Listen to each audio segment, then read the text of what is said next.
Assalamualaikum warahmatullahi wabarakatuh. Di pertemuan daring kali ini kita akan memasuki bab 2. Materinya tentang membaca kembali cerita sejarah Indonesia.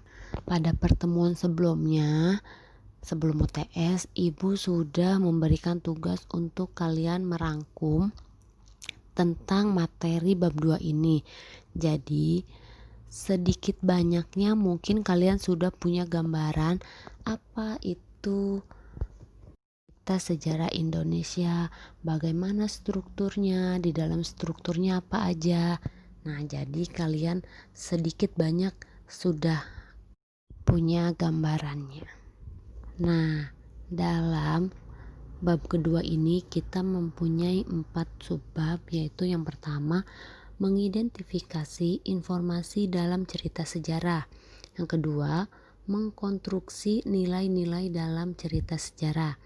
Yang ketiga, menganalisis kebahasaan teks cerita sejarah.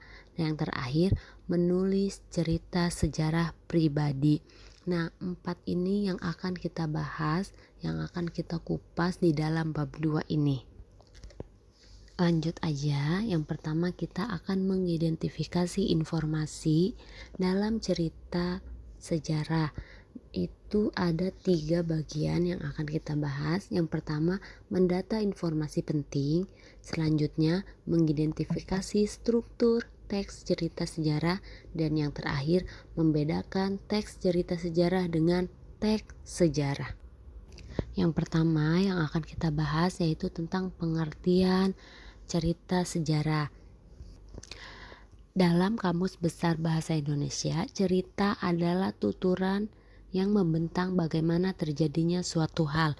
Jadi cerita itu adalah peristiwa melatar belakangi terjadinya sesuatu. Sedangkan sejarah adalah pengetahuan atau uraian tentang peristiwa dan kejadian yang benar-benar terjadi di masa lampau. Dari kedua pengertian tersebut dapat disimpulkan bahwa teks cerita sejarah adalah teks yang di dalamnya menjelaskan tentang peristiwa yang terjadi pada masa lampau atau zaman dulu di suatu tempat yang disusun secara kronologis dan menjadi latar belakang terjadinya sesuatu yang memiliki nilai kesejarahan. Selanjutnya, struktur teks cerita sejarah, yaitu yang pertama ada pengenalan atau orientasi. Bagian ini biasanya tahapan pengenalan latar, baik latar waktu atau latar tempat. Nah, selain itu, penulis juga biasanya memperkenalkan tokoh siapa aja yang terlibat di dalam cerita tersebut dan hubungan antar tokoh juga biasanya sekilas diceritakan atau dibahas di dalam pengenalan atau orientasi. Struktur teks cerita sejarah yang kedua yaitu pengungkapan peristiwa. Nah, biasanya setelah bagian orientasi selesai, penulis langsung pada peristiwa awal. Pada bagian ini biasanya tokoh akan menemui berbagai masalah atau pertentangan, hal-hal yang akan menyulitkan di dalam cerita selanjutnya. Yang ketiga yaitu menuju konflik. Jadi awal munculnya konflik itu disebut menuju konflik. Nah, di menuju konflik ini penulis menceritakan awal konflik yang terjadi pada cerita tersebut. Selanjutnya puncak konflik.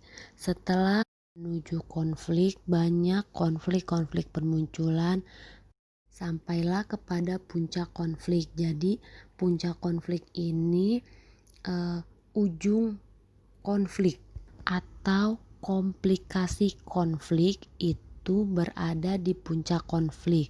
Konfliknya semakin banyak yang dialami oleh tokoh dalam cerita tersebut. Selanjutnya itu penyelesaian. Biasanya setelah konfliknya memuncak itu ada penyelesaian berisi nasib akhir yang dialami oleh tokoh tersebut, atau ending yang akan tokoh terima, apakah endingnya bahagia atau menyedihkan. Dan yang terakhir itu koda.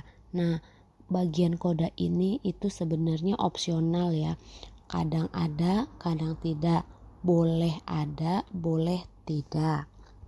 Nah, koda ini bisa dikatakan dengan amanat atau pesan yang bisa kita ambil dari cerita tersebut. Pertemuan daring kali ini cukup sekian. Terima kasih. Assalamualaikum warahmatullahi wabarakatuh.